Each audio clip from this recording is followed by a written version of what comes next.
Hello everyone, welcome to my channel.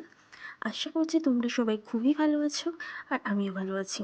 চলো আজকে কিছু প্রয়োজনীয় টিপস দেখে নিই, তো যেগুলো আমাদের দৈনন্দিন জীবনে সবারই কাজে লাগে। তো এখানে দেখো ফুলকপি আমাদের ফ্রিজে রাখতে অনেকটাই জায়গা নিয়ে নেয়, তাই ফুলকপির ডাঁটাগুলোকে আলাদা কেটে নিচ্ছি। আর এগুলোকে কিন্তু আমি ফেলবো না, কারণ ফুলকপির ডাঁটাগুলো সরিষা পোস্ত দিয়ে খেতে খুব সুন্দর লাগে। আর এখানে ফুলগুলোকে আলাদা ভেঙে নিচ্ছি। আর এগুলোকে আমি খুব ছোট করব না, কারণ যখন যেমন খেতে ইচ্ছা করবে ছোট বড় সাইজের কেটে নেওয়া যাবে। তো এরকম দেখো একটা কন্টেনারে আমি স্টোর করছি। কন্টেনারে রেখে ভালোভাবে ঢেকে আমি ফ্রিজে রেখে দেবো। তো এরকমভাবে রাখলে কিন্তু ফুলকপিটাও খুব ভালো থাকে আর আমাদের জায়গাটাও অল্প লাগে। এবার দেখে নিই পেঁয়াজকলিকে কীভাবে স্টোর করব। পেঁয়াজকলি কিন্তু বেশ বড় বড় হয় আর ফ্রিজে রাখতে অনেকটাই জায়গা লেগে যায়। তো এরকম দেখবে যে বক্সগুলো আমাদের আসে, প্রায় সবার বাড়িতেই কিছু না কিছু বক্স থাকে। তো আমার কাছে ছোটো বক্সটা এখন ছিল, তাই এই ছোটো বক্স দিয়ে তোমাদের দেখাচ্ছি। তো এরকম এটা আমার কাছে ওষুধের বক্স ছিল। ওষুধের বক্সের সাইজ করে আমি পেঁয়াজকলিটাকে কেটে নিচ্ছি। তো তোমাদের কাছেও যদি কোনো পার্সেলের বক্স থাকে সেটা দিয়েও কিন্তু তোমরা করতে পারো, আরও ভালো হবে। তো দেখো সবগুলোকে আমি কেটে নিয়েছি এবং এই বক্সের মধ্যে ভরে রাখছি। তো এই বক্সের মধ্যে ভরে ফ্রিজে রাখলে বেশ অনেকটা জায়গারও সেভ হয় আর আমাদের পেঁয়াজগুলোটাও অনেক ভালো থাকে। তো এই টিপসটা তোমাদের কেমন লাগলো অবশ্যই জানিও কিন্তু। দেখো আমি কিন্তু পেঁয়াজকলিটাকে ভরে ফ্রিজে স্টোর করে রাখছি। দেখো কতটা আমার জায়গা কম লেগেছে। তো চলো নেক্সট দেখা যাক পালং শাক। পালং শাক কিন্তু আমরা যদি বেশি করে আনি আর আমাদের যদি রেগুলার খেতে নাও ইচ্ছা করে, আমাদের তাও কিন্তু খেতে হয়, কারণ শাকটাকে বেশি দিন রাখা যায় না, পচে যায়। তো আমরা যদি পালং শাকের এরকম গোড়াটাকে বাদ দিয়ে ভালোভাবে পরিষ্কার করে রাখি, তাহলে কিন্তু পালং শাকটা অনেক দিন ভালো থাকে।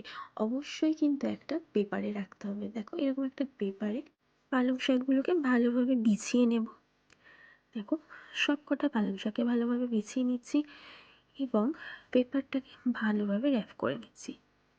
তো পেপারটাকে ভালো করে র্যাপ করে নিয়ে আমি একটা প্লাস্টিকের মধ্যে রেখে দেব। দেখো হয়ে গেছে। প্লাস্টিকের মধ্যে দিয়ে আমি ফ্রিজে স্টোর করব। তো এতে করে পালং শাকটা খুব ভালো থাকে আর তোমরা 10-15 দিন তো খেতেই পারবে। তো চলো নেক্সট টিপ দেখে নিই কাঁচা লঙ্কা।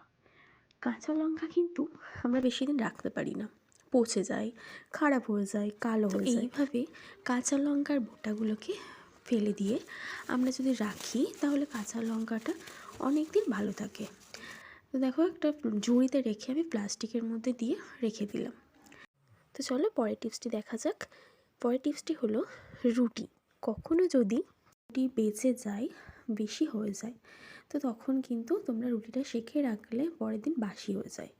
তো না সেঁকে আমরা যদি রুটিটাকে এরকম বেলা অবস্থায় একটা টিফিন বক্সের মধ্যে টিস্যু দিয়ে তার উপরে বেলা রুটিগুলোকে রেখে আবারও একটা টিস্যু ঢাকা দিয়ে যদি আমরা ফ্রিজে স্টোর করি, তাহলে পরের দিন আমরা সেঁকে খেতে পারবো।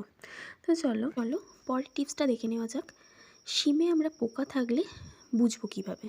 তো আমরা যদি একটা আলোর সামনে একটা শিম এরকমভাবে ধরি, তো তাহলে দেখো স্পষ্ট দেখা যাচ্ছে পোকা আছে না ফ্রেশ আছে। এবার পরের টিপসটা হচ্ছে বাঁধাকপি। বাঁধাকপি যদি আমরা এরকম একটা পেপার বিছিয়ে তার মধ্যে কাটি, তাহলে আমাদের বাঁধাকপিটা নিচে পড়েও যাবে না আর নষ্টও হবে না। আর আমরা যদি একই পদ্ধতিতে পেপার পেতে যদি সবজি কাটি, তাহলে আমাদের জায়গাটা অপরিষ্কারও হবে না আর সময়ও বাঁচবে। তো আমার এই টিপসগুলো যদি তোমাদের ভালো লেগে থাকে, তাহলে please like, comment and subscribe করে দিও। টাটা।